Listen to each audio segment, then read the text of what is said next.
By September 1965, two North Vietnamese Army regiments, the 32nd and the 33rd, had moved down the Ho Chi Minh Trail and infiltrated from Cambodia into South Vietnam. The 66th Regiment was following close behind. The plan was to take the provincial capital, Pleiku, and advance along Highway 19 to the coast at Quy Nhon, splitting the South in two.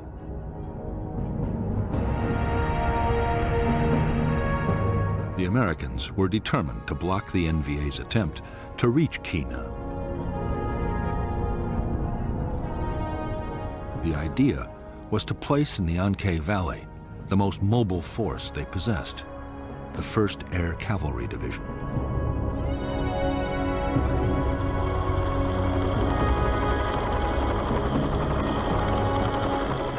The Air Cavalry was the first formation anywhere in the world designed around the helicopter. The division was 15,000 strong and had 480 machines, 5 times the number of a normal infantry division. The whole idea had, until recently, been an experiment with an eye to any future war in Europe. No one really knew how it would work in a place like Vietnam.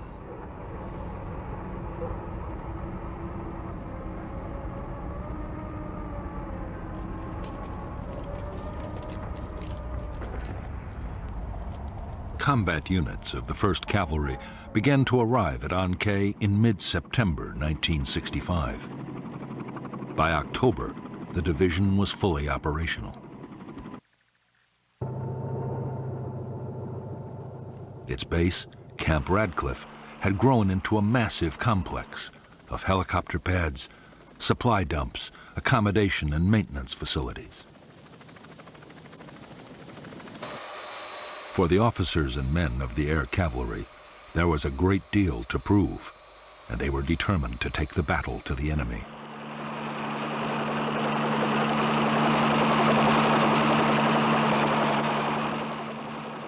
For their part, North Vietnamese Army commanders were just as keen for a fight as the Americans.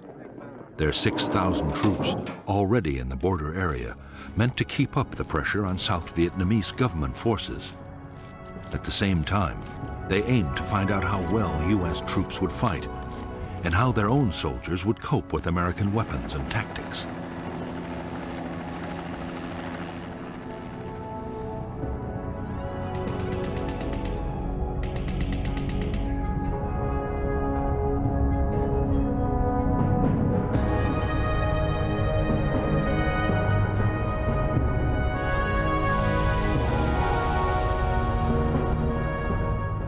After infiltrating into the south, the 32nd and the 33rd North Vietnamese regiments had established a base area on the high ground of the Chu Pong Massif.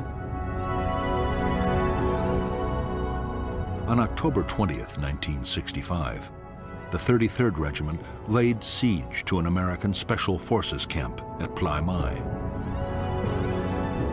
After a siege that lasted 6 days, the South Vietnamese Army, backed by the U.S. Air Cavalry, secured that camp, and both NVA regiments withdrew to the Chu Pong.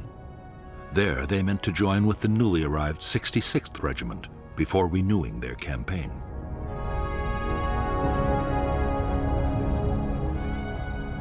The American plan was to fly in the whole of the 1st Battalion of the 7th Cavalry to find the NVA regiments. It was the first time U.S. troops would face NVA regulars. The first step was to create an artillery fire support base near the Chu Pong at Landing Zone Falcon. Next, the lead elements of the 1st Battalion landed at LZ X-ray. Right in front of them were nearly all the 66th and 33rd NVA regiments.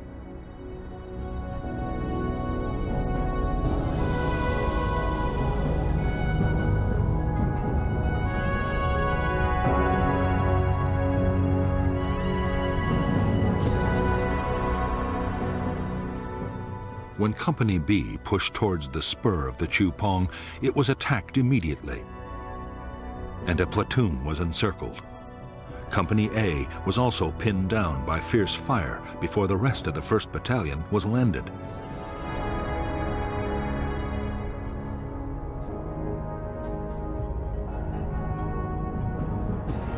A and B companies then launched attacks to relieve the encircled platoon, but were driven back.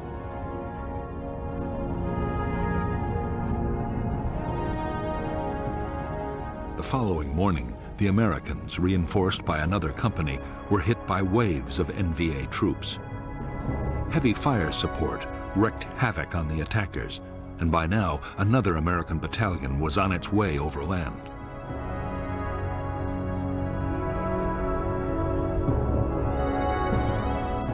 Conceding defeat, the shattered North Vietnamese regiments began to pull back towards the Ia Drang Valley in the safety of Cambodia.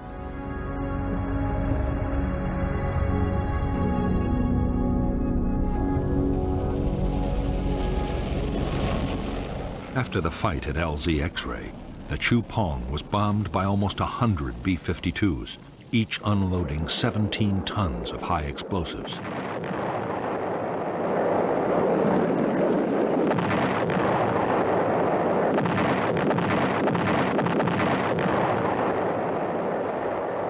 For the next 10 days, the NVA regiments were pursued relentlessly by the Americans. But although the North Vietnamese were in retreat, they were still capable of hitting back. In one textbook ambush, mounted by a rearguard battalion of the 66th Regiment, 155 Americans were killed. For U.S. forces, it was the most costly day of the war so far.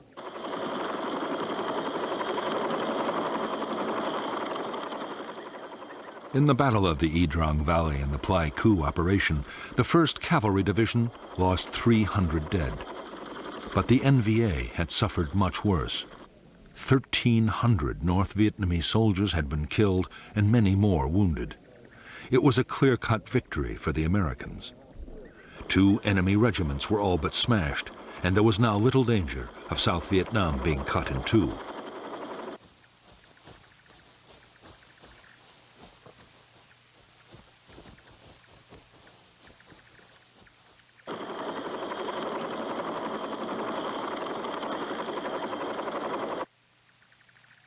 The Ia Drang battle was a major boost for U.S. commanders.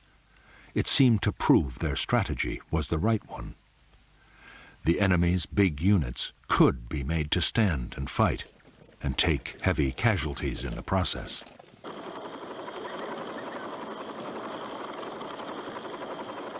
If the Communists could be forced into more battles like Ia Drang, they would quickly suffer such losses they would have to abandon their whole campaign.